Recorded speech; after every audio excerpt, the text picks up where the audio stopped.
அஸ்ஸலாமு அலைக்கும் வரஹ்மத்துல்லாஹி வபரகாத்துஹு. அன்பிற்குரிய சகோதர சகோதரிகளே, அல்லாஹ்வுடைய பேரருளால் இந்த புனிதமிக்க ரமலான் மாதத்தில் நபிமார்கள் வரலாறு என்ற தொடர் நிகழ்ச்சியை நாம் எல்லாம் தொடர்ந்து பார்த்து வருகிறோம், கேட்டு வருகிறோம். இந்த நிகழ்ச்சியில உலகம் படைக்கப்பட்டது முதல் திருக்குரானிலே நபிகள் நாயகம் ஸல்லல்லாஹு அலைஹி வஸல்லம் ஹதீஸ்களிலே கூறப்பட்டிருக்கின்ற நபிமார்களுடைய வரலாற்றை அறிய வேண்டும் என்ற நோக்கத்திலே ஒரு சில நபிமார்கள் வரலாறை இதுவரை அறிந்திருக்கிறோம். ஆதம் அலைஹிஸ்ஸலாத்து வஸ்ஸலாம் அவர்கள், இத்ரீஸ் அலைஹிஸ்ஸலாத்து வஸ்ஸலாம் அவர்கள், நூஹ் அலைஹிஸ்ஸலாத்து வஸ்ஸலாம் அவர்கள் ஆகிய 3 இறை தூதர்களுடைய வரலாறு உங்களுக்கு சொல்லப்பட்டிருக்கிறது. அடுத்தபடியாக இந்த வரிசையிலே இன்னொரு இறை தூதர் யார் என்று சொன்னால் ஹூத் அலைஹிஸ்ஸலாம். ஹூத் என்று ஒரு இறை தூதர். இவர்களை பற்றியும் திருமறை குர்ஆன் பல இடங்களிலே குறிப்பிடுகிறது. இந்த ஹூத் அலைஹிஸ்ஸலாத்தை பொறுத்த வரைக்கும் திருக்குர்ஆனில் இவர்களை பற்றி என்ன கூறப்பட்டிருக்கிறதோ அதை விட வேற ஒண்ணுமே எந்த ஒரு ஹதீஸ்லையும் சொல்லப்படல. சில நபிமார்களை பற்றி ஹதீஸ்லயாவது கொஞ்சம் விவரங்கள் வரும் இல்லையா? குர்ஆன்ல என்ன சொல்லப்பட்டிருக்கிறதோ அதுக்கு மேல ஹூத் அலைஹிஸ்ஸலாத்தை பற்றி எந்த விவரமும் நமக்கு சொல்லப்படவில்லை. குர்ஆன்ல அவர்களுடைய வாழ்க்கையில் நம்ம பெற்றுக்கொள்ள வேண்டிய படிப்பினை என்ன, அவர்கள் வாழ்க்கையில எது நமக்கு முக்கியமானது, அதெல்லாம் அல்லாஹ் சாறு பிழிந்து நமக்கு தந்திருக்கிறான். அதுவே போதுமானதாக இருக்கிறது. அதனால குர்ஆன் ஆயத்து மட்டும்தான் ஹூத் நபியுடைய வரலாறுல வருமே தவிர ஒரு ஹதீஸ கூட காட்ட முடியாது. அதிகபட்சமா போனா ஒரே ஒரு ஹதீஸ் கிடைக்கும். ஹூத் அலைஹிஸ்ஸலாத்தை பற்றி எடுத்துக்கொள்வதாக இருந்தால் அவருடைய சமுதாயம் இருக்கிறாங்கல்ல, ஆதுங்கிற சமுதாயம், அந்த சமுதாயம் தபூர் என்ற ஒரு காற்றால் அழிக்கப்பட்டார்கள் அப்படின்னு ரசூல் ஸல்லல்லாஹு அலைஹி வஸல்லம் ஒரு ஹதீஸ்ல சொல்லியிருக்கிறாங்க. இது உண்மைதான். இந்த ஆதுன்னு ஒரு சொல்லியிருக்கிறாங்களே, இதை தவிர ஹூத் நபியை பற்றி நபி ஸல்லல்லாஹு அலைஹி வஸல்லம் சொன்னாங்கன்னு யார் சொன்னாலும் அதெல்லாம் பொய். அல்லது நபி குர்ஆன்ல இல்லாத ஒரு புது செய்தியை சொல்லி இதான் ஹூத் நபி வரலாறுன்னு சொன்னாலும் அதெல்லாம் பொய். திருமறை குர்ஆனில் சொல்லப்பட்டதை தவிர இறைவனிடமிருந்து நமக்கு இது சம்பந்தமாக எந்த ஒரு மெசேஜும் நமக்கு தரப்படவில்லை என்பதை புரிந்து கொள்ளணும். இந்த ஹூத் அலைஹிஸ்ஸலாம் அவர்கள் எந்த காலகட்டத்தில் அனுப்பப்பட்டவர்கள் அப்படின்னு பார்த்தா காலகட்டம் சொல்லப்படல. ஆனா நூஹ் அலைஹிஸ்ஸலாத்துக்கு பிறகு அவங்க சொல்லப்படுறாங்க. நூஹ் அலைஹிஸ்ஸலாம் அவர்களுக்கும் ஹூத் அலைஹிஸ்ஸலாம் அவர்களுக்கும் மத்தியில எவ்வளவு கால இடைவெளி இருந்ததோ அதற்கு ஏற்றவாறு நிறைய நபிமார்கள் வந்திருப்பார்கள். உங்க பேர் நமக்கு சொல்லப்படலையே தவிர நிறைய நபிமார்கள் வந்திருப்பார்கள். ஆனா அல்லாஹ் சொல்றது 25 பேர் தானே சொல்றான். அதனால அந்த 25 பேர்ல ஒரு முக்கியத்துவம் பெறுகிற அளவுக்கு உள்ள ஒருவராக ஹூத் நபி அவர்கள் இருந்திருக்கிறார்கள். இந்த ஹூத் அலைஹிஸ்ஸலாத்து வஸ்ஸலாம் அவர்கள் ஒரு சமுதாயத்திற்கு அனுப்பப்பட்டாங்க இல்லையா? அந்த சமுதாயத்தை பற்றிய அறிமுகம் குர்ஆன்ல நிறைய இருக்கிறது. அந்த சமுதாயத்தினுடைய பெயர் ஆது. அந்த ஒரு சமுதாயத்துக்கு பெயர் இருக்கும் இல்லையா? நூஹ் நபியை தவிர நபிகள் நாயகம் ஸல்லல்லாஹு அலைஹி வஸல்லம் தவிர பாக்கி உள்ள நபிமார்கள்லாம் ஒரு கோத்திரத்துக்கும் ஒரு கிளைக்கும் ஒரு குரூப்புக்கும் ஒரு சமுதாயத்துக்கு அனுப்பப்பட்டாங்க இல்லையா? அந்த மாதிரி ஹூத் நபி அவர்கள் ஒரே ஒரு சமுதாயத்துக்கு அனுப்பப்பட்டாங்க. ஆது என்ற சமுதாயத்தை ஆது என்ற சமுதாயத்திற்கு அனுப்பப்பட்டார்கள் என்று திருமறை குர்ஆன் சொல்கிறது. இவர் ஆது சமுதாயத்திற்கு அனுப்பப்பட்டிருந்த அந்த காலத்துல வேற வேற சமுதாயம் உலகத்தில் இருந்திருக்கும். அவங்களுக்கெல்லாம் வேற வேற தூதர்கள் வந்திருப்பாங்க. எல்லாத்துக்கும் தூதர் அனுப்பியிருக்கோம் எல்லாம் சொல்றான். இவங்க ஒரு தூதர் இருந்த காலத்திலேயே வேற வேற தூதர்களும் இருந்திருப்பார்கள். நமக்கு சொல்லப்படல, பொதுவா சொல்லப்பட்டிருச்சு. எந்த சமுதாயமானாலும் நாம் தூதரை அனுப்பியிருக்கிறோம், தூதரை அனுப்பாத ஒரு சமுதாயம் இல்ல அப்படிங்கிற வசனத்துல இருந்து வேற வேற தூதர்கள் இருந்திருப்பார்கள் என்பதை புரிந்து கொள்ளணும். இவங்க அனுப்பப்பட்டது ஒரு சமுதாயத்துக்கு மட்டும்தான், உலகத்துக்குலாம் இல்ல. அந்த சமுதாயத்தின் பெயர் ஆது என்ற சமுதாயம். இது திருமறை குர்ஆன் சொல்லுகிறது, இலா ஆதின் அகாஹும் ஹூதா. ஆது சமுதாயத்திற்கு அவர்களுடைய சகோதரர் ஹூதை நாம் அனுப்பி வைத்தோம் அப்படின்னு சொல்லி 11வது அத்தியாயம் 50வது வசனம், 7வது அத்தியாயம் 66 நிறைய இடங்கள் இருக்கு. உதாரணத்துக்காக வேண்டி 11:50, 7:66 ஆகிய 2 வசனங்கள் எடுத்துக்கொண்டீர்களேயானால் ஹூத் அலைஹிஸ்ஸலாம் அவர்கள் ஆது என்ற சமுதாயத்திற்கு தூதராக அனுப்பப்பட்டார்கள் என்பதை விளங்கிக் கொள்ளலாம். அந்த ஆது சமுதாயத்தில் இவர் சேர்ந்தவரா, வேற ஊரை சேர்ந்தவரா, வேற சமுதாயத்துக்காரரா என்று பார்த்தால் இவர் அவர்களை சேர்ந்தவர் தான். ஆதுங்கிற சமுதாயம் இருக்கு பாருங்களேன், அந்த சமுதாயத்துக்கு தூதர் அனுப்பப்பட்டாரு. இவர் அந்த சமுதாயத்தில் ஒருவர் தான். அதுக்கும் குர்ஆன்ல இவர் ஆதுதான். ஆது சமுதாயம் வேற, இவர் வேற இல்ல. அல்லாஹ் பொதுவாகவே எல்லா தூதர்களையும் அவரவர்கள் இருந்து அனுப்புவான். எந்த சமுதாயத்தையும் அந்தந்த சமுதாயத்தை சேர்ந்தவரை அனுப்புனா தான் அவர்களுக்கு நல்வழி காட்ட முடியும். இவங்க ஆது சமுதாயத்துக்கு இன்னொரு சமுதாயத்தை வெளியூர்ல கொண்டாந்து வழிகாட்ட அனுப்புனா ஏத்துக்கிறவங்களுக்கு கஷ்டமா இருக்கும். இந்த கொஞ்சம் பேர் ஏத்துக்கிட்டாங்க, அது கூட ஏத்துக்க மாட்டாங்க. அதுக்காக வேண்டி இவங்க ஆது சமுதாயத்தை சேர்ந்தவங்க தானா அப்படின்னு சொன்னா ஆமா என்பதற்கு குர்ஆன்ல விடை இருக்குது. எப்படி இருக்குன்னு கேட்டா இப்ப சொன்ன அந்த வசனமே தான். ஆதின் ஆது சமுதாயத்திற்கு நம்ம அனுப்பணும். அகாஹும் அவர்களுடைய சகோதரர் ஹூதை அனுப்பினோம். இந்த ஆதுடைய சகோதரர் அவங்களுடைய சகோதரரை சேர்ந்தவர், அவங்களை சேர்ந்தவர்ங்கிற வார்த்தையை தான் அல்லாஹ் சகோதரர் என்ற வார்த்தையை கொண்டு யூஸ் பண்றான். அப்ப அவங்களுடைய சகோதரரையே தூதரை அனுப்பணும்னு சொன்னா அவங்களை சேர்ந்தவர், அவங்கள ஒருவர் என்பதை இதே 11வது அத்தியாயத்தில் 50வது வசனத்தில் இருந்தும் 7வது அத்தியாயம் 66வது வசனத்தில் இருந்து அறிந்து கொள்ளலாம். அப்ப அந்த ஆது என்ற சமுதாயத்திற்கு சேர்ந்த ஹூத் அலைஹிஸ்ஸலாம் அவர்களை அந்த சமுதாயத்தை நல்வழிப்படுத்துவதற்காக இறைவன் அனுப்பினான் அப்படிங்கிறது இதுல விளங்குகிறது. அடுத்து இந்த ஆது சமுதாயத்தை பொறுத்த வரைக்கும் உலகத்தில் படைக்கப்பட்ட சமுதாயங்களிலேயே வலிமை மிக்க சமுதாயமாக சொல்லப்படுவது ஆது சமுதாயம் தான். திருமறை குர்ஆன் எந்த அளவுக்கு குர்ஆன் சொல்லுதுன்னு கேட்டா இவங்க மாதிரி ஒரு படைப்பு என்னால் படைக்கப்படவே இல்லை என்று சொல்லும் அளவுக்கு வலிமை மிக்கவர்களாக இருந்தார்கள். அப்ப ரொம்ப உடல் வலிமை, அது மாதிரியான திடகாத்திரமான அமைப்பு, இதுகள் எல்லாம் கொண்டவர்களாக இருந்திருக்கிறார்கள். இது எங்க இருக்குன்னு கேட்டீங்கன்னா முதல்ல அந்த சமுதாயம் எப்படி விளங்கிக்கணும், ரொம்ப கொடூரமான ஒரு சமுதாயம், ரொம்ப பயங்கரமான ஒரு சமுதாயமாக இருந்திருக்கிறாங்க. அதாவது இது 46வது அத்தியாயத்தில் 15வது வசனம். இது என்ன சொல்லுகிறது கேட்டா அம்மா ஆதும் ஆது கூட்டத்தினர் நியாயம் இல்லாமல் இந்த பூமியிலே பெருமை அடித்தார்கள், அகந்தை கொண்டார்கள். காலு மண் அசத்து மின்னா குவா, எங்களை விட வலிமை மிக்கவர்கள் யார் என்று கேட்டார்கள். அவங்கள தங்களை பத்தி என்ன சொன்னாங்கன்னா எங்களுக்கு மிஞ்சி யார் இருக்கிறா அப்படின்னா உலகத்துக்கு செட்டாம்பளை பண்ணிருக்காங்க விளங்குது. இந்த கூட்டம் என்ன பண்ணிருக்குன்னா எங்களுக்கு மிஞ்சின வலிமை மிக்கவர்கள் யார் இருக்கிறார்கள் என்று கேட்டார்கள்.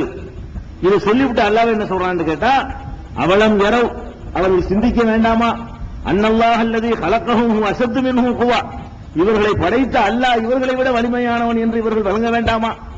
அப்படிங்கிறது என்ன வழங்குதுன்னு கேட்டா இவன் தான் வலிமையானவன் நல்லா ஒத்துக்கிறான். இவனுக்கு நிகரா மனுஷன் யாரும் சொல்லல, உனக்கு மேல நான் பெருசுலடான்னு நல்லா சொன்னானே தவிர அந்த வாக்கு மூலத்தை எல்லாம் ஏத்துக்கிறான்ல, நீ என்ன வலிமையில சந்தேகம் கிடையாது, உனக்கு தான் உலகம் எல்லாம் பயப்பட்டு நடக்குது சந்தேகம் கிடையாது, ஆனா உனக்கு மேல நான் ஒருத்தர் இருக்கிறேன் அதை ஒத்துக்கல எல்லாம் சொல்வதில் இருந்து அவங்க சொன்ன சொல்லு எல்லாம் ஏத்துக்கிறான். ஆமா அது வாஸ்தவம் தான், நீ வலிமையான ஆள் தான்ப்பா, உனக்கு மேல நான் வலிமையா ஆள் சொன்னானே தவிர உனக்கு மேல அவங்க வலிமைன்னு சொல்லல, உனக்கு மேல இவங்க வலிமைன்னு நல்லா காட்டல, யாரையும் நல்லா காட்டல, உனக்கு மேல நான் வலிமைங்கிறான். அப்ப ரொம்ப வலிமையா இருந்திருக்காங்க, உலகத்துல இவன் தான் இருந்திருக்கான்னு வழங்குது. அல்லாஹ் இவனுக்கு மேல தன்னையே சொல்றான். அந்த அளவுக்கு மனிதர்கள்லயே இவங்க தான் மேலங்கிற அளவுல இருந்திருக்கிறாங்க. அப்படிப்பட்ட ரொம்ப கூடுதலான ஒரு சமுதாயம். அவளும் இரவு சிந்திக்க வேண்டாமா, சிந்தித்திருக்க வேண்டாமா, அன்னல்லாஹ் அல்லதி கலக்கஹும், அவர்களை படைத்திருக்கிற அல்லாஹ் அசத்து மின்ஹும் குவா, இவர்களை விட ரொம்ப வலிமையானவன் என்பதை சிந்திக்க வேண்டாமா அப்படின்னு கேட்கிறான். அதே மாதிரி இவர்களுடைய இன்னொரு இது சிறப்பு என்னன்னு கேட்டா உங்களுடைய அம்சத்தில் உள்ளது 7:69 அல்லாஹ் சொல்லி கேட்டான். ஒதுக்குரு, அதாவது ஹூத் நபி அவர்கள் அந்த மக்களுக்கு செஞ்ச போதனை, அந்த போதனையில அவங்களுடைய பலத்தை அவங்களுக்கு சுட்டி காட்டுறாரு அவர். இந்த போதனையில இது ஹூத் நபி சொன்னது அது என்ன சொல்றாருன்னு கேட்டா ஒதுக்குரு, என் சமுதாய மக்களே கொஞ்சம் சிந்தித்து பாருங்கள், இது ஜஅலக்கும் குலஃபாஅ, உங்களை இறைவன் கலீஃபாக்களாக ஆக்கியிருக்கிறான், மின்பாதி நூஹின், நூஹுக்கு பிறகு. கலீஃபாக்கு அர்த்தம் உங்களுக்கு வழங்கும், ஒரு ஆளுடைய இடத்தை ஒரு ஆள் நிறைக்கிறது தான் கலீஃபா. நூஹுங்கிற ஆளை எடுத்துட்டு அந்த இடத்துல கொண்டு உங்களை நினைஞ்சிருக்கிறான் வைத்திருக்கிறான். நான் சொன்ன இந்த வருஷப்படி நூஹுக்கு பிறகு வர்றாரு, இதான் ஆதாரம். அதாவது குர்ஆனுடைய வருஷப்படி ஆதம் அலைஹிஸ்ஸலாம், ஆதம் அலைஹிஸ்ஸலாத்துக்கு அப்புறம் இத்ரீஸ் அலைஹிஸ்ஸலாம், இத்ரீஸ் அலைஹிஸ்ஸலாத்துக்கு பிறகு நூஹ் அலைஹிஸ்ஸலாம், நூஹ் அலைஹிஸ்ஸலாத்துக்கு பிறகுதான் இவர் வந்தாருங்கிறது இவர் சொல்ல ஆதாரம் இருக்கு. அடுத்த நான் வருஷம் சொன்னேன்ல, குர்ஆன்ல உள்ள வருஷத்தை நான் சொன்னேன். அவரே அந்த மக்களுக்கு சுட்டி காட்டுறாரு, நூஹுடைய சமுதாயத்திற்கு பிறகு உங்களை அல்லாஹ் கலீஃபாவாக அந்த இடத்தை நிறைக்கக்கூடியவர்களாக நூஹுடைய சமுதாயத்துக்கு இருந்த இடத்தை உங்கள் கையில் அல்லாஹ் தந்திருக்கிறான். அப்படி அல்லாஹ் ஆக்கி வைக்கவில்லையா உங்களை? வஸாதக்கும் ஃபில் ஹல்கி பஸ்தா, உங்களுடைய அந்த படைப்பு தோற்றம் இருக்குத அதுலயும் அல்லாஹ் ஒரு விசாலத்தை உங்களுக்கு தந்திருக்கிறானே, அதிகமாக்கி இருக்கிறானே. அப்ப அதை சிந்தித்து பாருங்க. உடல் அமைப்புல உடல் அமைப்பிலும் அல்லாஹ் உங்களுக்கு ஒரு தாராளத்தை தந்திருக்கிறான். இப்படி நோஞ்சானா எலும்பு தோலுமா இல்லாம ரொம்ப வாட்டசாட்டமா திரகாத்திரமாக இருக்கக்கூடிய உடல் அமைப்பையும் அல்லாஹ் உங்களுக்கு தந்திருக்கிறானே, அதை நினைக்க மாட்டீர்களா என்று அவர்கள் எதை கர்வத்துக்குரியதாக்குனாங்களோ அதையே இவரும் சுட்டிக்காட்டி நன்றிக்குரியதாக்குறாரு. அவன் இல்லைன்னா எங்களுக்கு வந்து யாரும் இல்லைன்னா இவர் அதையும் சொல்றாரு, உன்னை இப்படி ஆக்கியிருக்காங்க அல்ல, அவனுக்கு நன்றி செலுத்துறாரு. அதே டாபிக் எடுத்துக்கிட்டு என்ன செய்யறாரு, இவர் அவங்க ஒண்ணுக்கு பயன்படுத்துறாங்க, இவர் அதை வேற ஒண்ணு பயன்படுத்தி சொல்றாரு. ஹூத் அலைஹிஸ்ஸலாம் இது எங்க இருக்கு, பொதுக்குறு ஆளா அல்லாஹி, அல்லாஹ்வுடைய அருட்கொடைகளை கொஞ்சம் நினைவு கூறுங்களப்பா, ஏன் இந்த மாதிரி அநியாயம் பண்றீங்க என்று அவர்கள் சொன்னதாக 7வது அத்தியாயம் 69வது வசனத்துல இது இருக்கிறது. அதே மாதிரி இன்னொரு வசனத்துல அல்லாஹ் சொல்லி காட்டுகிறான். அதாவது 11வது அத்தியாயம் 52வது வசனம். அதுல என்ன செய்யறாங்க, ஹூத் அலைஹிஸ்ஸலாம் அந்த மக்கள்கிட்ட போய் பேசுறாங்க.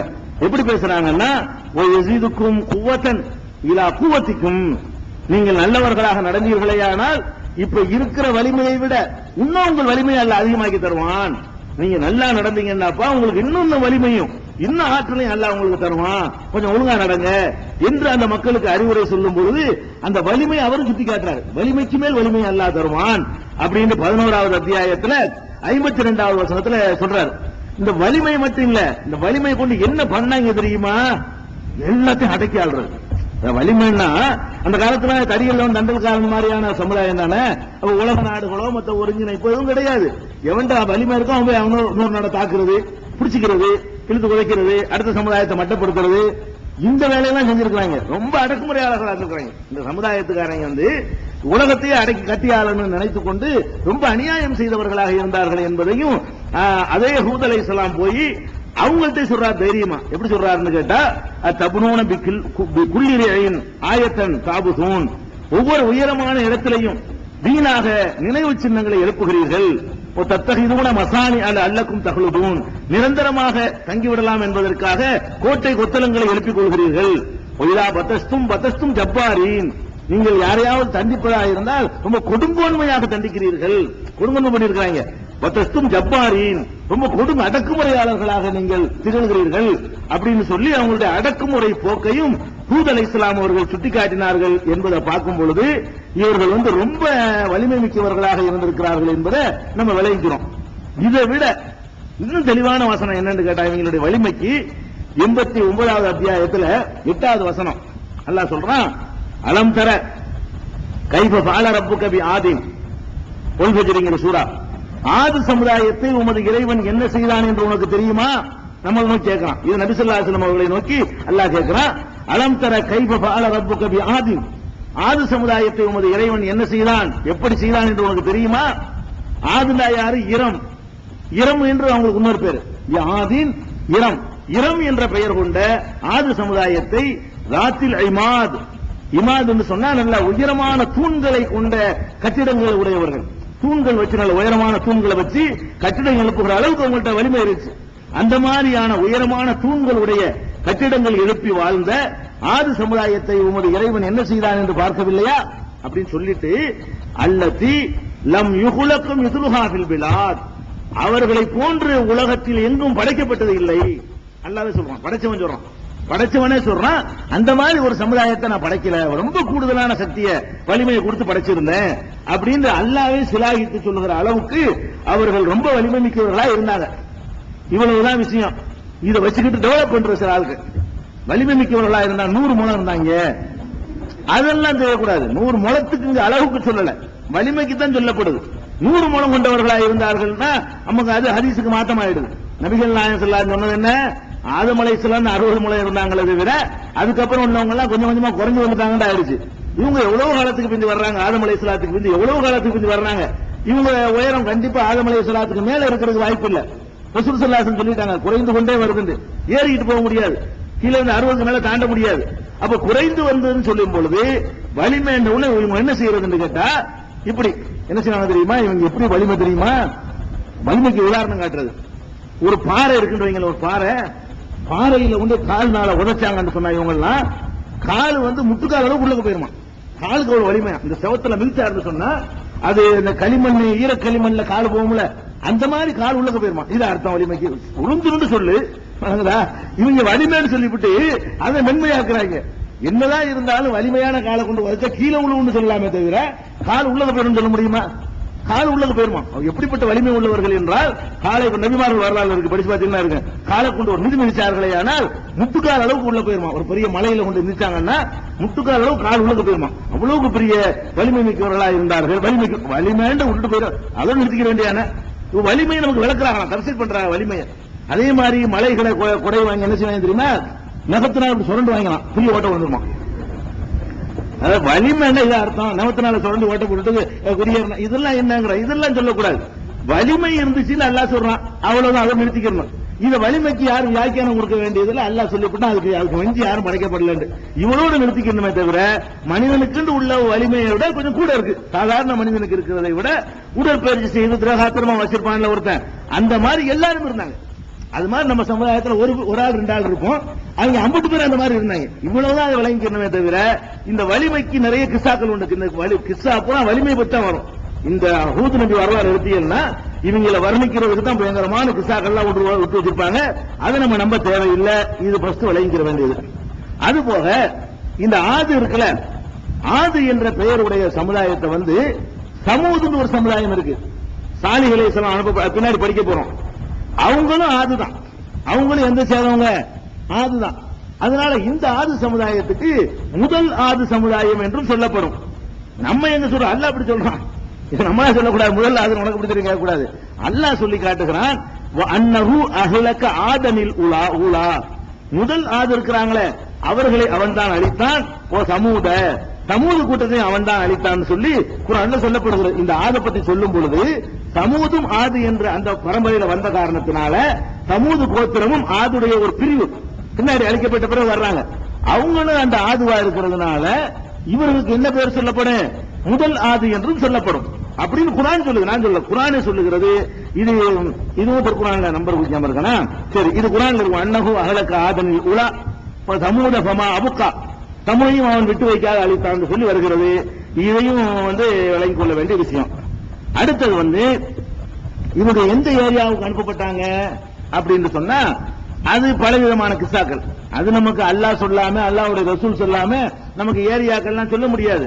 ஆனால் என்ன பண்றாங்கன்னு கேட்டா, அவங்களுடைய ஏரியா ஏமன் நாடு இருக்குல்ல, யமன் தமிழ் யமன் இல்ல, ஏமன் நாடு. அந்த யமன் நாட்டு பகுதியில ஹல்ரமௌத்துங்கிற ஊர் பகுதியில உள்ளவங்க அங்கதான் இருந்தாங்க அப்படிங்கிற மாதிரியான சில நிகழ்ச்சிகள் இருக்குது. எப்படி இருக்குன்னா, ஒரு உதாரணம் சொல்வதாக இருந்தால், அதாவது ஒரு ஆள் ஹல்ரமௌத்துன்னு ஒரு ஏரியா இருக்கு அந்த பகுதியில், யமன் பகுதியில், அரபு பிரதேசத்தில். அங்கிருந்து ஒரு ஆள் அலி ரலியல்லாஹு அவர்களை பார்க்க வர்றாரு. அலி ரலியல்லாஹு பார்க்க வந்தவுடனே அலி ரலியல்லாஹு அவர்கிட்ட விசாரிக்கிறாங்க.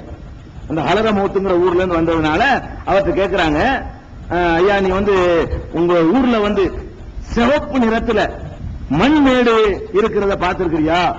சிவப்பு நிறத்துல உங்க ஊர்ல ஒரு மண்மேடு இருக்குமே, மணல் குன்று உங்க ஊர்ல ஒண்ணு இருக்கணுமே அப்படின்னு. அதுக்கு பக்கத்துல கூட இலந்தை மரங்கள்லாம் இருக்குமே, அதுக்கு பக்கத்துல அராக்குங்கிற ஒரு மரம். அராக்குன்னா நம்ம இந்த மரம் பல்லு குத்துறாங்கல்ல, பல்லு திட்டுறாங்கல்ல, மிஸ்வாக்கு, அதுக்கு பேரு அராக்கு மரம்பாங்க. அந்த மரமும் பக்கத்துல இருக்குமே, அந்த மரமும் இழந்த மரமும் பக்கத்துல இருக்கும். அது பக்கத்துல சிகப்பு குன்று ஒன்று இருக்குமே, அது அதுக்கு பக்கத்துல உஸ்மான் சொல்லி ஒரு ஓடை ஒண்ணு கூட இருக்குமே, அதை நீ பார்த்திருக்கிறியான்னு அந்த ஊருக்கார்ட்ட கேட்கிறாங்க. உடனே அவர் என்ன சொல்றாருன்னு கேட்டா, பார்த்திருக்கிறேன், நானே பார்த்திருக்கேன், அதானே எனக்கு ஊரு. ஆனா நீங்க நேர பார்த்த மாதிரி இப்படி அழகா சொல்றீங்களே, இதே மாதிரி மணல் குன்றுங்கிறீங்க, கலரை சொல்றீங்க, பக்கத்துல இருக்கிற அந்த மரத்தை சொல்றீங்க, ஓடையை வேற சொல்றீங்க, இவ்வளவு அழகா கரெக்டா சொல்றீங்களே அப்படின்ற உடனே அப்ப அலி ரலியல்லாஹு சொல்றாங்க, அது ஏன் கரெக்டா சொல்றேன்னா அங்கதான் ஹூத் அலைஹிஸ்ஸலாமுடைய கபர் இருக்கிறது. அவர் அலி ரலியல்லாஹு சொல்றாங்க, அந்த இடத்துல ஹூத் நபியுடைய கபர் இருக்கிறது அப்படின்னு அவர் சொல்றாரு. அப்ப கேட்கிறாரு, உங்களுக்கு எப்படி அது தெரியும் கேட்ட உடனே அவர் சொல்றாரு, வலாக்கின்னி கது ஹுத்திஸ்து அன்ஹு, யாரு பார்த்தா நானே பார்த்தேன் ஹூத் நபியை போய் அப்படின்னு எனக்கு சொல்லப்பட்டிருக்கு. யார சொல்லியிருக்கிறாங்க, ரசூலுல்லாஹ் சொல்லல, இவர்கிட்ட யாரும் சொல்லிருக்காங்க, எங்க ஊர்ல ஹூத் நபி கபர் இருக்குது, இந்த மாதிரி இடத்துல இருக்குன்னு யாரும் சொல்லிட்டாங்க. அதை இவர் விசாரிச்சிருக்கிறார். இவ்வளவுதான் ஒரு செய்தி இருக்கிறது. எங்க இருக்குன்னு கேட்டா, இப்னு ஜரீர் அவர்களுடைய தஃசீர்ல இதை எழுதி வச்சிருக்கிறாங்க. இந்த ஒரு சம்பவம் இதை வச்சுக்கிட்டு அந்த யமன் பகுதியில ஹல்ரமௌத்துங்கிற பகுதியில ஹூதுடைய கபர் இருக்குது என்று சில பேர் வாதிடுவார்கள். ஹூதுடைய கபர் அங்க இருக்குன்னு சொன்னா அங்கதான் அந்த சமுதாயம் வாழ்ந்திருக்குன்னு அர்த்தம். ஹூதுடைய கபர் அங்க இருக்குமே, ஆனால் அந்த சமுதாயம் அங்கதான் வாழ்ந்திருக்குது என்பதை உணர்ந்து கொள்ளலாம். ஹூதுடைய கபர் தான் அங்கதான் இருக்குங்கிறதுக்கு என்ன எவிடன்ஸ்? என்ன அலி ரலியல்லாஹு அவங்களே சொல்லியிருந்தா கூட ஒரு எவிடன்ஸா எடுத்துக்கொள்ளலாம். அவங்க அதை சொல்லல. அவங்களே என்ன சொல்றாங்கன்னா, எனக்கு அந்த வர்ணிச்ச அந்த மணல் குன்று கலரு பக்கத்தில் உள்ள மரம் அங்க ஒரு கபர் இருக்கிறது எல்லாம் எனக்கு உங்க ஊராளுக்கு ஒரு ஆள் சொன்னார்ப்பா, அதைத்தான் நான் கேட்கிறேங்கிறாரு. யாரோ ஒருத்தர் மக்கள் சொல்வதை கேட்டுக்கொண்டு அலி ரலியல்லாஹு திருப்பி சொன்னாங்களே தவிர இதுக்கு வஹியுடைய இறை தொடர்புடைய செய்தியாக இதை எடுத்துக்கொள்ள முடியாது. அதனால சில கட்டிடங்களை வைத்து தான் ஹூது அந்த சமுதாயம் வாழ்ந்த பகுதி என்று சொல்லி இப்ப சில கேசட்டுகள் எல்லாம் கூட போட்டிருக்கிறாங்க. ஒரு அனுமானம் அது. இந்த பாலடைஞ்ச கட்டிட அமைப்புகள் எல்லாம் வைத்துக் கொண்டு இதுதான் என்று சொல்றாங்க இல்லையா? அப்படி சொல்வதற்கு குர்ஆன் ஹதீஸ்ல இந்த சான்று இல்லை. ஆனால் போய் எடுத்துக்கொண்டு சில பாலடைஞ்ச பகுதிகள் எல்லாம் எடுத்து காட்டி இதுதான் அந்த ஏரியா என்று சமுதாயத்தை சொல்றாங்க. அது குர்ஆன் ஹதீஸ் ரீதியான ஆதாரம் கிடையாது. இது அதனால ஏரியா என்ன அது தெரியாது. ஒன்னே ஒண்ணு கன்ஃபார்மா தெரியும், இத இந்த தகவலை வைத்துக் கொண்டு ஆய்வு பண்ணுனா இன்னைக்கு உள்ள அறிவு திறனை கொண்டு அந்த ஊரை கண்டுபிடிக்கணும். ஒருவேளை அப்படி கூட அவங்க கண்டுபிடிச்சிருக்கலாம். குர்ஆன் ஹதீஸ்ல இல்லாட்டா கூட குர்ஆன் சில புவியியல் சம்பந்தமான ஒரு விவரத்தை சொல்லுது. அந்த ஏரியா எப்படி இருக்கும்ங்கறத அதை வைத்துக் கொண்டு ஆய்வு பண்ணோம்னு சொன்னா அதை கண்டுபிடிச்சிடலாம். அது என்ன குர்ஆன் சொல்லுதுன்னு கேட்டா, இவர்கள் வாழ்ந்த இடம் சூரத்துல் அஹ்காஃப் என்றே ஒரு சூரா இருக்குது. அஹ்காஃப்னா மணற்குன்றுன்னு அர்த்தம். இந்த மணற்குன்றுகள் என்ற சொல்லு அதுல இடம்பெறதுனாலதான் அதுக்கு அந்த பேரு. இந்த அஹ்காஃப் என்பது என்னன்னு கேட்டா, ஹூது நபி வாழ்ந்த அந்த பகுதி இருக்கு பாருங்க, சமதரையாக இருக்காது. அந்த பகுதி எப்படி இருக்கும்னு கேட்டா, மணல் மேடா இருக்கும். இந்த மேட்ல ஒரு ஊர் இருக்கும், அந்த மேட்ல ஒரு ஊர் இருக்கும். இப்படி மணல் குன்றுகளுக்கு மேல அவர்கள் வாழ்ந்தார்கள் என்று திருமறை குர்ஆன் சொல்லுகிறது. அப்ப இந்த உலகத்தில் எந்த பகுதியில் இந்த மணல் மேடு அப்படி உயரமா இருக்குது என்று நம்ம கொஞ்சம் ஆய்வு பண்ணி அங்கு இந்த மாதிரி பழங்கால உயரமான தூண்களை கொண்ட கட்டிடங்கள் கட்டினாங்கன்னு வருது. உயரமான தூண்களை கொண்ட கட்டிடங்களை கட்டினார்கள் என்று அல்லாஹ் சொல்லி காட்டுறான். இரமதாத்தில் ஐமாத், உயரமான தூண்களை கொண்ட கட்டிடத்தை வாழ்ந்தார்கள் சொல்றதுனால மணற்குண்டு எங்க இருக்குன்னு தேடி பார்க்கணும் ஒண்ணு. இரண்டாவது உயரமான தூண்கள் எங்க இருக்கிறது என்றும் தேடி பார்க்கணும். அதுபோக இன்னும் நீங்க பார்க்கலாம், அந்த கட்டிடங்கள் எல்லாம் இந்த அழிக்கப்பட்டாங்கல்ல, அப்ப அழிஞ்சு போச்சான்னு சொன்னா அது மட்டும் அழியல் என்று வரல சொல்றான். நீங்க தேடி எடுங்க நம்ம பொறுப்பு விட்டுறோம். லா யுரா இல்லா மசாக்கினுகும், அந்த காற்று அனுப்பி அழிக்கப்பட்ட உடனே அவர்கள் குடியிருந்த வீடுகளை தவிர வேறொன்றும் காணப்படவில்லை, எல்லாம் காலி. அதை வச்சுட்டேங்கிறான் அல்லாஹ் 3 எவிடன்ஸ் வச்சிருக்கான். நல்லா கவனிக்கணும். இந்த எவிடன்ஸை வைத்துக்கணும். ஒண்ணு அவர்களுடைய கட்டிடங்களை அழிக்காம விட்டு வச்சிருக்கான் அப்படின்னு அல்லாஹ் சொல்றான். இதுக்கு இதை சொல்றான், கண்டுபிடிச்சிருவாங்க நூஹ் நபி கப்பல் மாதிரி. அப்படி ஒரு சமுதாயம் வாழ்ந்ததுன்னா நம்பணும்லங்க.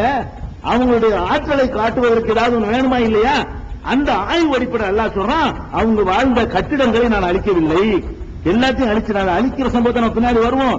அவங்க வாழ்ந்த பகுதியை இப்ப கண்டுபிடிக்க ஏழுமான்னு கேட்டா நேரடியா ஏழாது, ஆய்வு செஞ்சா ஏழும். நல்லா விளங்கிக்கணும். ஆய்வு செஞ்சு கண்டுபிடிச்சிட்டாங்க. அதை பாயிண்ட்டுக்கு சொல்ல வர்றேன். அந்த மணற்குன்றையா தேடி பார்த்து இந்த நிலப்பரப்பை எல்லாம் பார்த்து அந்த மணற்குன்றுக்கு பகுதியில் இன்னைக்கு உயரமான தூண்களுடைய சிதிலமடைந்த கட்டிடங்களை கண்டுபிடிச்சு இதுதான் ஆதி இருந்த இடம்னு சொல்லி அதை வீடியோவாக நினைச்சிட்டாங்க, எடுத்துட்டாங்க. அநேகமா நாளைக்கு பாக்குறவங்க அதை சேர்த்து பார்க்க வாய்ப்பு இருக்கு. அந்த வீடியோ காட்சிகளோட என்ன செய்யலாம், பார்க்கலாம். அது எப்படி கண்டுபிடிச்சாங்க நீங்க கேட்டீங்கன்னா, குர்ஆனை வச்சு நம்ம நேரடியா வச்சு கண்டுபிடிக்கவில்லை, ஹதீஸ் வச்சு கண்டுபிடிக்கவில்லை. அல்லாஹ் அந்த அடையாளம் கட்டிடத்தை மிச்சமா வச்சிருக்கேங்கிறான், மணல் குன்ற. அப்ப அந்த மாதிரி கற்பனை பண்ணி பார்க்கலாம். அந்த காலத்துல இவ்வளவு உயரமா கட்டுறதா இருந்தா அது இன்னும் அழியாம இருக்குன்னு சொன்னா அந்த பகுதியில மணற்குன்றுகளாக வேற திட்டுதான் இருக்கும், சமமான தரையா இருக்காது. இப்படி ஒரு பாறை, அப்படி ஒரு பாறை. பாறைன்னா அந்த முளைக்கக்கூடிய பாறை. பாறை என்று சொன்னா வழுக்கு பாறை கிடையாது, அதுலயும் மண் பாறை. அதான ஊட்டி கொடைக்கானல் மாதிரியான பாறை. அந்த மாதிரி அதுல செடி கொடி எல்லாம் முளைக்கும். அப்படியான பாறைகள் எங்க இருக்குன்றத பார்த்து கண்டுபிடிச்சு அதுகளையும் எடுத்து நினைஞ்சிருக்கிறாங்க. இன்னைக்கு ஒளி நாடாக்களாக மக்களுக்கு விட்டு இருக்கிறாங்க. நம்ம அதை குறை சொல்ல முடியாது. ஆய்வு அடிப்படையில் அவங்க சொல்றாங்க. அல்லாஹ் சொன்னா, ரசூல் சொன்னான்னு இடத்த காட்டுல ஆய்வு செஞ்சு இது ஓரளவுக்கு இந்த குர்ஆன் சொல்ற எவிடன்ஸோட புரிஞ்சு வருகிறது என்று சொல்லுகிறார்களே, அது தப்பு இல்லை. அப்ப அவர்கள் வாழ்ந்தது அந்த ஏரியா தான். இந்த யமன் ஹல்ரமோத்துங்கிறாங்கல்ல, அந்த ஏரியால இதுக்கு மேட்சா வருது. இந்த கபர் இருக்குங்கிற மேட்சை மட்டும் விட்டுற வேண்டியது. அது மக்கள் சொல்றது அப்படிலாம் கபர் இருக்கலாம் அடிச்சுலாம் சொல்லவே இல்லாது. அதான் பாயிண்ட். அப்ப அவங்க இருந்த அந்த பகுதி நமக்கு வழங்குகிறது. அடுத்து என்னன்னு கேட்டா, இந்த ஹூத் அலைஹிஸ்ஸலாம் அவர்கள் பிரச்சாரம் பண்ணாங்க இல்லையா? குர்ஆன்ல நபிமார்கள் வரலாறு சொல்ற போறது பூரா எடுத்து பாத்தீங்கன்னா 90% பிரச்சாரம். அல்லாஹ் குர்ஆன்ல நபிமார்கள் வரலாறுங்கறானே, இத்தனை நபி பிறந்தாரு, இத்தனை புள்ள சின்ன பிள்ளையா இருந்து இது பண்ணாரு, அப்படி அதெல்லாம் இருக்கு. இத்தனை கல்யாணம் பண்ணாரு, கொண்டாடி போயிது, இத்தனை புள்ள பிறந்துச்சு அவருக்கு, அப்பா பேரு இது, அம்மா பேரு, இதெல்லாம் குர்ஆன்ல இருக்காது.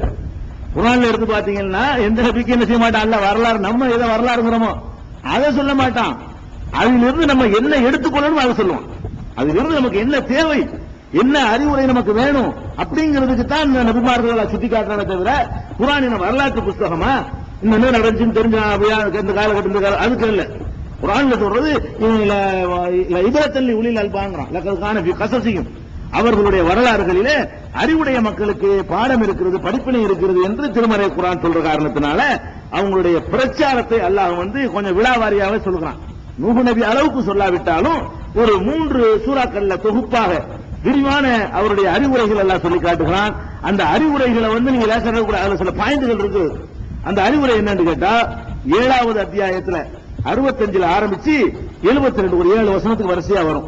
அதுல என்ன சொல்றாங்கன்னு கேட்டா வரிசையா மொழிபெயர்த்தாலும் உங்களுக்கு வழங்கும். எதுல எக்ஸ்ட்ரா வழக்கம் அதை மட்டும் சொல்லிக்கிறோம். ஒயிலாதின் அகாஹும் ஹூதா, ஆது சமுதாயத்திற்கு அவர்களுடைய சகோதரர் ஹூதை நாம் அனுப்பினோம். கால அவர் சொன்னார், யாக்கோம் இஅ்புதுல்லாஹ், அவர் என்ன சொன்னார் அந்த மக்களுக்கு என்று கேட்டா, யாக்கோம் இஅ்புதுல்லாஹ், மக்களே அல்லாஹ்வை வணங்குங்கள், மாலக்கும் மின் இலாஹின் கைருஹு, அல்லாஹ்வை தவிர உங்களுக்கு எந்த ஒரு கடவுளும் இல்லை. அப்ப அல்லாஹ் வணங்காம இருந்திருக்காங்கன்னு விளங்குது, பல கடவுளை வணங்கி இருக்காங்கன்னு விளங்கு இந்த பிரச்சாரத்தில் இருந்து. அவலா தத்தகூன், நீங்கள் இறைவனை அஞ்ச மாட்டீர்களா என்று ஒன்னு கேட்டார்.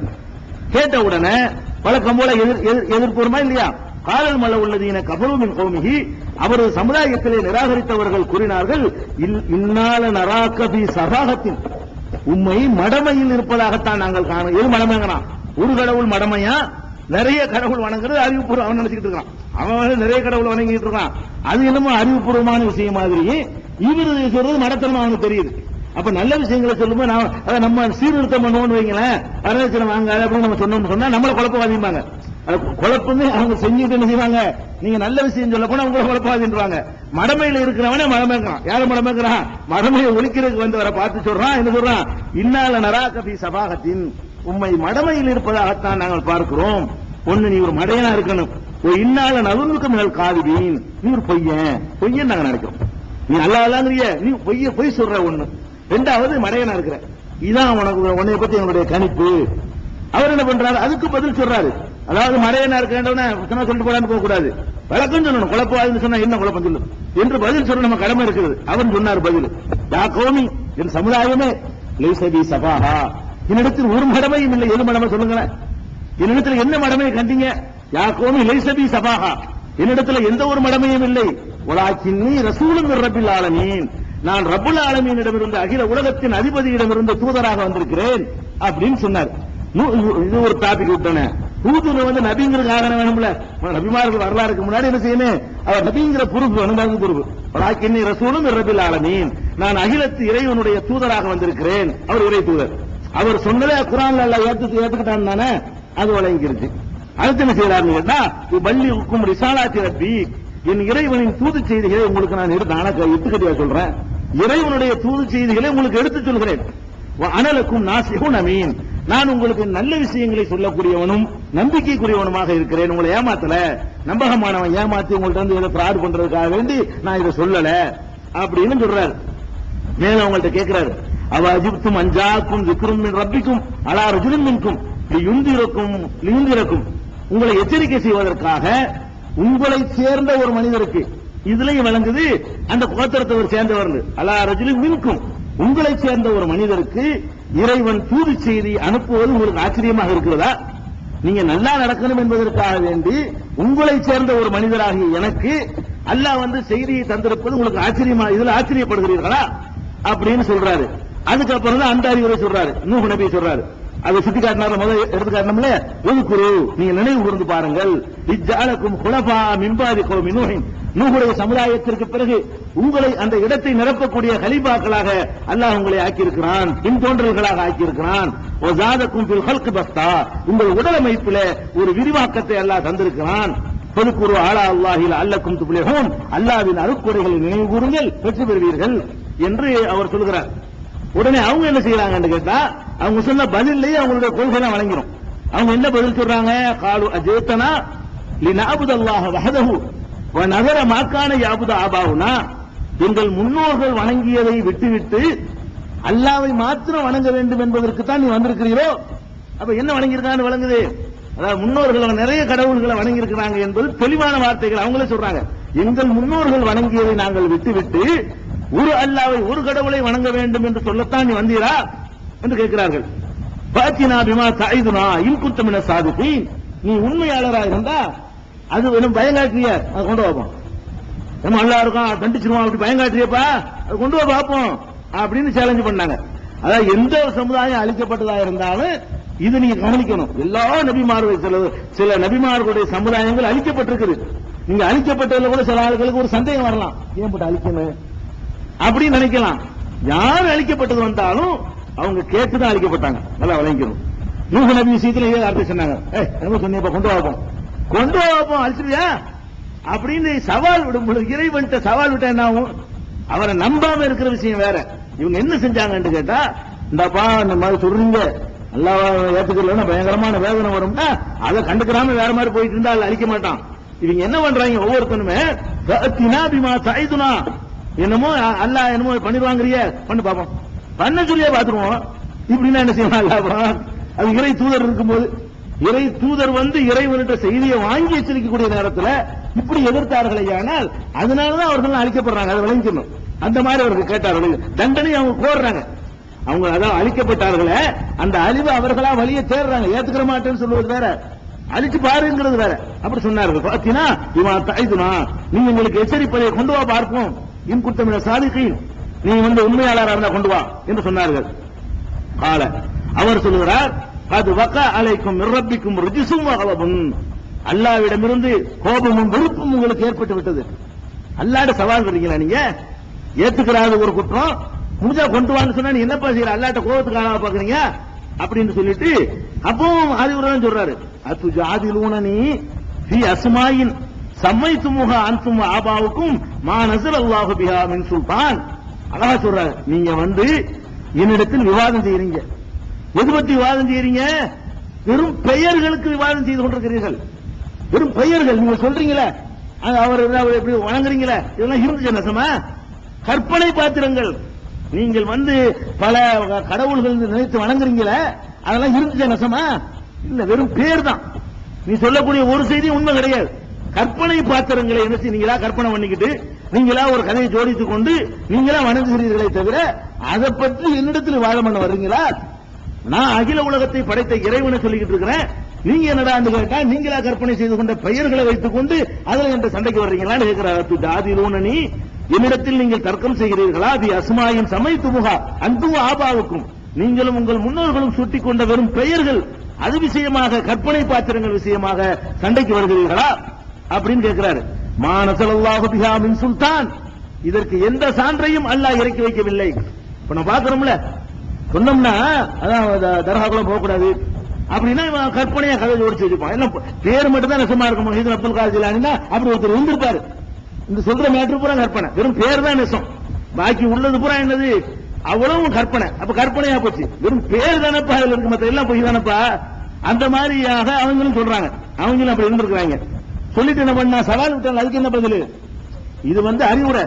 சவால் என்ன விட்டான்? கொண்டு வைப்போம் அப்படின்னால கொண்டு வர்றேன்னு சொல்ற அதிகாரம் கிடையாது நபிக்கு. கொண்டு வான்னு சொன்னாண்டா அவர் என்ன பதில் சொல்றாரு? பன்தொழிரு, எதிர்பாருங்கள், இன்னி மாக்கும் என்னோட முன்தொழில், நான் எதிர்பார்க்கத்தான் முடியும். நான் அல்லவா? அல்ல சொன்னது சொல்லிவிட்டேன், தண்டிப்பேன்னு சொல்லிட்டான், சொல்லிவிட்டேன். நீ சேலஞ்ச் பண்ற, நான் நாளைக்கு வர நான் சொல்ல முடியுமா? எனக்கு தெரியாது. எப்போ உண்மையாளராக இருந்தா கொண்டு வான்னு கேட்கிறாள், அதுக்கு நான் சொல்ற பதில் என்ன? பன்தொழிரு, வெயிட் பண்ணு. இன்னி மாக்கும் முன்தொழில், உன்னை நானும் வெயிட் பண்ண தான் போறேன். எனக்கு தெரியாது, இத்தனாம் தேதி வரும்ல எனக்கு டேட் குறிக்க இயலாது, அது அவன் தீர்மானிப்பான், எனக்கு சொல்ல தெரியாது. நானும் வெயிட் பண்றேன், நீ வெயிட் பண்ணாதான் பதில். கொண்டு வர்ற அதிகாரம் இல்ல, தண்டனை கொண்டு வர்ற அதிகாரம் இறை தூதர்களுக்கு கிடையாது.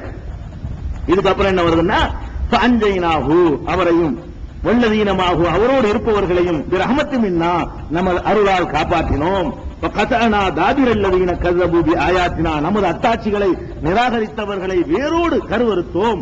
மாகான் முஃமினீன், அவர்கள் நம்பிக்கை கொள்பவர்களாக இருக்கவில்லை அப்படின்னு சொல்லி 7வது அத்தியாயம் 72வது வசனத்துல அந்த சமுதாயத்தினுடைய கொள்கை, கோட்பாடு, அவங்களுடைய நடவடிக்கை, அவங்களுடைய சவாலு, ஹூத் அலைஹிஸ்ஸலாமுடைய தைரியம், அவங்க அல்லாஹ்வுக்கு தான் அனைத்து ஆற்றலும் இருக்கிறது என்பதை பகிரங்கமாக ஒப்புக்கொண்டது என்ற பல விஷயங்கள் இந்த அறிவுரையிலிருந்து விளங்குகிறது.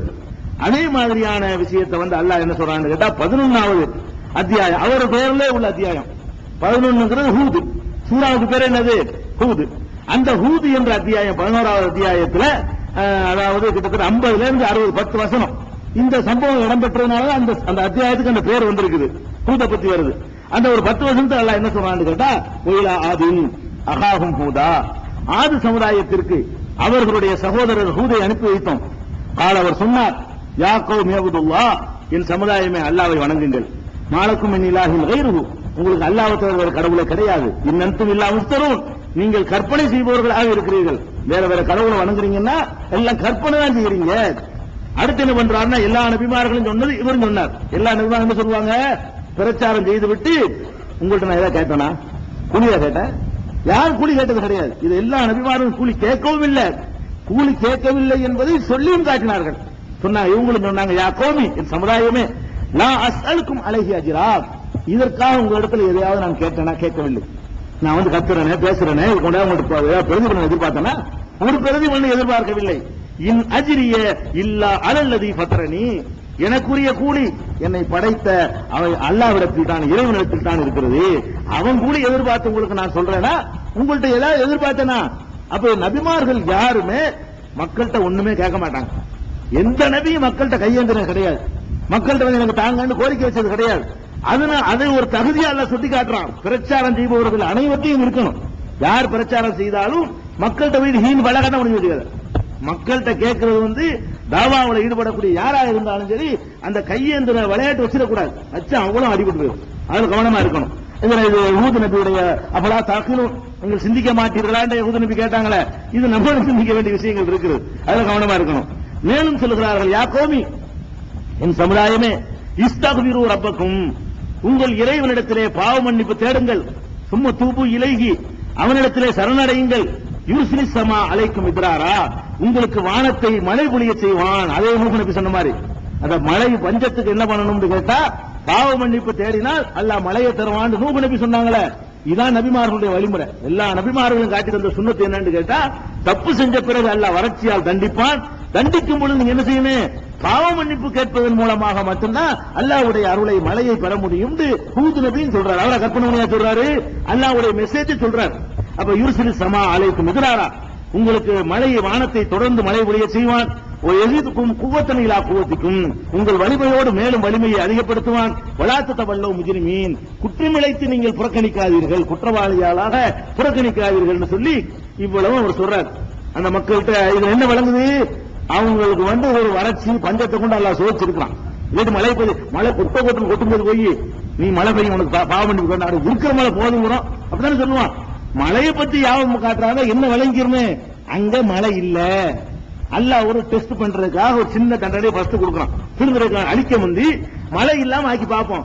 இந்த வறுமை, இந்த கஷ்டம் அவர்களை இறைவன் பக்கம் திருப்புகிறதா, சரியான பாதையின் பக்கம் திருப்புகிறதா என்பதற்காக வேண்டி அல்லாஹ் பார்க்கறான். அதுக்கு தான் அது வேணுங்கிறது தான் சுட்டி காட்டுறாரு. அவர் போய் தூதபி சொல்றாரு, பாவ மன்னிப்பு கேட்பா, திருந்திக்கு எப்போது திருந்து அல்லாஹ் உனக்கு மழையை தருவான் அப்படின்னு அவர் சொல்றாரு. அவர்கள் சொன்னார்கள், யஹூது மாஜித்தனாபி பையினா, நீ ஒரு அத்தாட்சி ஒண்ணு கொண்டு வர காணாம, நீ என்ன அல்லாஹ்வுடைய தூதர்ங்கிற அத்தாட்சிங்கப்பா அப்படின்னு கேட்கறாங்க. அப்ப ஒரு அத்தாட்சியும் கொண்டு வரலன்றதுனா கொண்டு வரலன்னு சொல்லக்கூடாது. ஒண்ணு கொண்டு வர்றதுக்கு முன்னாடி ஸ்டார்டிங் லெவல்ல கேட்ட கேள்வின்னு வச்சுக்கணும், அதுக்கு கொண்டு வந்திருப்பாரு. அல்லது கொண்டு வந்தாலும் இல்லைன்னு சொல்லுவாங்க. கொண்டு வந்தா இதெல்லாம் பெரிய இதா பாய, என்ன இது பெரிய இது, நாங்களும் செய்வேன் இப்படிங்கிற மாதிரி சொல்லி சொன்னவங்க ஒத்துக்கிற மாட்டான். ஆனா கண்டிப்பா வலிக்கிறது எல்லா நபியும் அற்புதம் கொண்டு வந்தாங்கன்னு குர்ஆன் சொல்லுது. எந்த நபி அனுப்பினாலும் அவர்கள் பையினாத்துகளோட வந்தார்கள் என்று நம்ம ஏற்கனவே அற்புதங்கள்ங்கிற தலைப்புல உங்களுக்கு அடிப்படையை சொன்ன இலக்கணம் அதுல சொல்லிட்டோம். இவரும் அற்புதத்தை கொண்டு வந்தார், இறை தூதர் என்பதற்கான சான்றுகளை முன்வைத்தார். இவங்க என்ன சொல்றாங்கன்னா ஒண்ணும் கொண்டு வரல ஏன்றாங்க. இது ரெண்டு விதமா நம்ம புரிஞ்சுக்கணும். ஆரம்பத்தில் வரும்போது வந்தா கொண்டு வராமல் இருந்திருக்கலாம், அன்னைக்கு சொல்லியிருப்பாங்க. அல்லது கொண்டு வந்திருந்தாலும் வேணும்னு மறுக்கிறதுக்காக இல்லைன்றான். அதுக்காக கொண்டு வரலங்க கூடாது. இவரும் அற்புதம் செய்தார், அவங்க சொல்ல வச்சுக்கிட்டு நம்ம கொண்டு வரலன்ற கூடாது. அல்லாஹ் சொல்ற வச்சு நம்ம தீர்மானிக்கணும். அவ மாஜி தனாபி பையினா, ஒரு அற்புதத்தை நீ எங்கள்கிட்ட கொண்டு வர காணாம ஒமா நகனுக்கு தாரிக்கு ஆலிகத்தினா அன்கவுளிக்க ஓன் சொல்ல கேட்டுக்கிட்டு எங்க கடவுளை நாங்க விட முடியாது. உன் பேச்ச கேட்டுக்கிட்டு எங்கள் கடவுளை நாங்கள் விடுபவர்களாக இல்லை. ஒமா நகனுல கபிமுமீன் நாங்கள் உண்மை நம்பக்கூடியவர்களாகவும் இல்லை என்று அவர்கள் சொன்னார்கள். உடனே அவங்க என்ன சொல்றாங்க தெரியுமா? அப்படியே அதாவதுங்க உலகத்துல நபிமார்கள் வரலாறு படிச்சு பார்த்தோம்னு சொன்னா உலகத்துல எந்த நீங்க இப்ப சந்திக்கிற எந்த வாதம் புதுசாவே இருக்காது. எல்லாம் அப்படி ரிவர்ஸ் தான். இந்த பேஷன் மாதிரி தான்.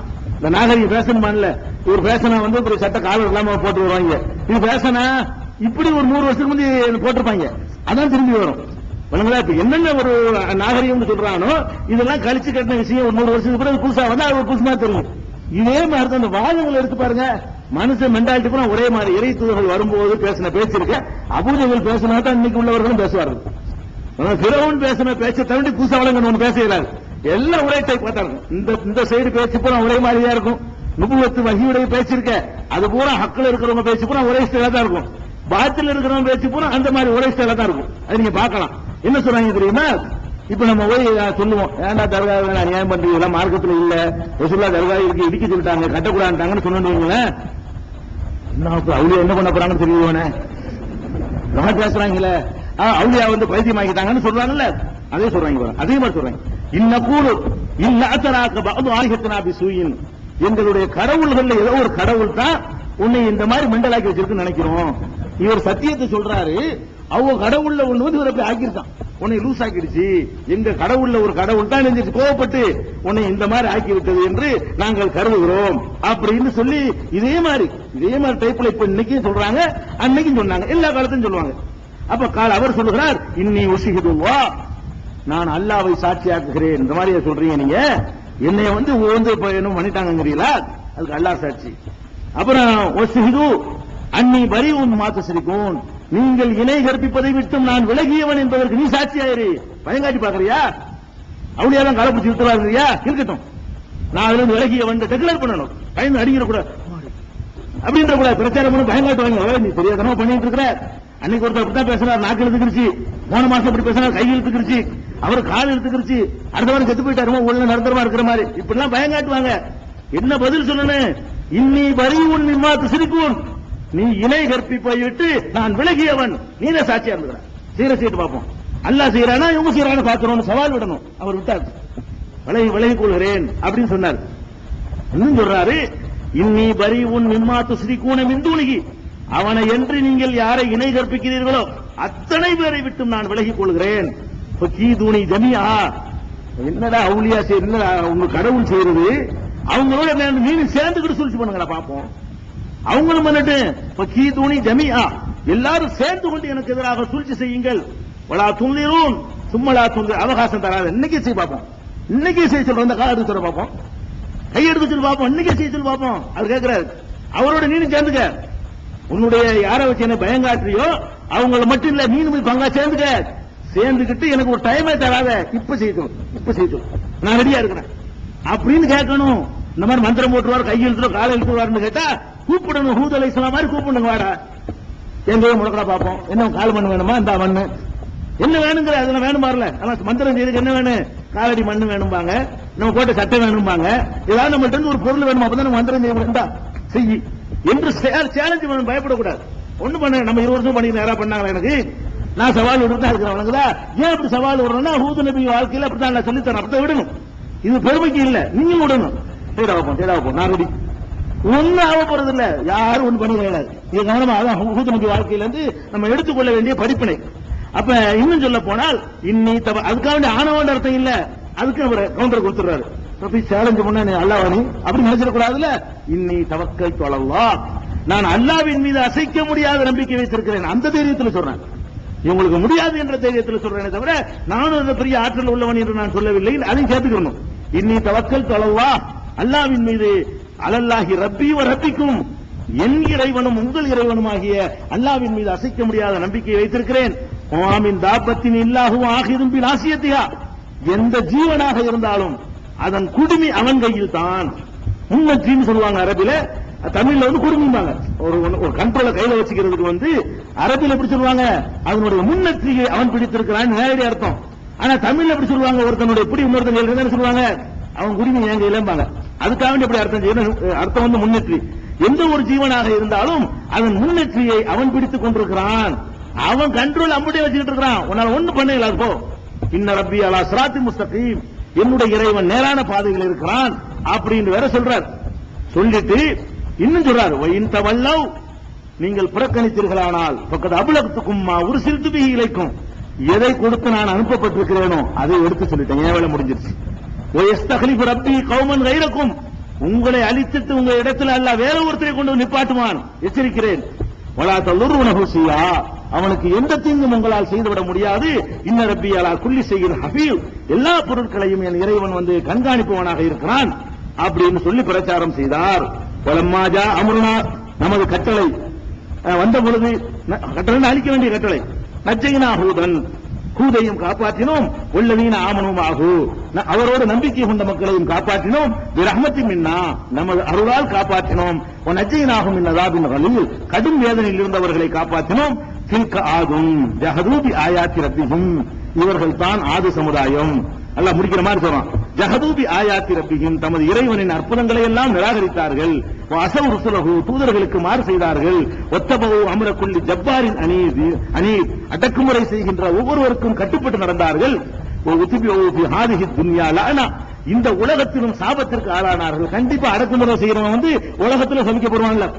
அடக்குமுறை செஞ்சீங்கன்னா பாதிக்கப்பட்ட எல்லாரும் ஜெயிப்பான். நான் சும்மா போங்கடா, என்ன போய் அநியாயம் பண்றீங்க அப்படின்னு கேட்பான்ல. இந்த உலகத்திலும் சபிக்கப்பட்டார்கள். யௌமல் கியாமா, நியாய தீர்ப்பு நாள்ல இறை தூதர்களை அப்படி செஞ்சதுக்காக வேண்டி அங்கேயும் சபிக்கப்பட்டார்கள். அலா இன்ன ஆதன் கபரு பி ரப்பிஹிம், ஆது சமுதாயத்தவர்களை எச்சரிக்கையா இருந்து கொள்ளுங்கள்.